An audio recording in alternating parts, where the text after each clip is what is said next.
Bongkar fakta ekspresi Baim Wong saat marahi kakek Suhut.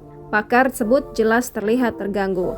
Pakar mikroekspresi Kirdi Putra angkat bicara soal video viral Baim Wong ketika memarahi kakek Suhut Arif. Ia menilai bahwa suami Paula Verhoeven tersebut benar-benar marah. Namun, Kirdi juga menyoroti kesedihan dari wajah sang kakek yang ternyata hanya ingin menjual buku dagangannya. Dilansir kanal YouTube KH Infotainment pada Rabu 13 Oktober 2021, Kirdi Putra menyebut Baim Wong memang sengaja merekam peristiwa tersebut demi konten. Pasalnya, ia terang-terangan mengunggah video tersebut ke kanal YouTube miliknya. Dan lagi, Baim menampilkan wajah sang kakek secara jelas tanpa persetujuan. Namun dilihat dari ekspresi ketegangan di wajah Baim Wong, Kirdi mengaku bahwa sang aktor saat itu benar-benar marah. Bahkan saat Baim mempermalukan sang kakek dengan membagikan uang pada ojek online, ia masih tampak marah. Kemarahan itu pun akhirnya dimanfaatkan oleh Baim Wong sebagai isi konten agar menghasilkan uang.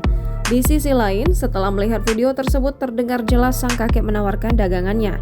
Hal ini mematahkan tudingan Baim Wong yang mengatakan kakek Suhut memaksa mengemis padanya.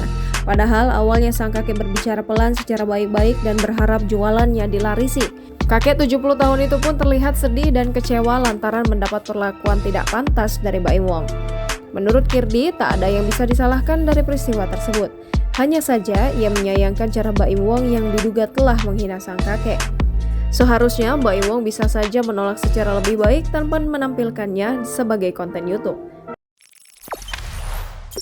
Jangan lupa subscribe, share, komen, dan like ya!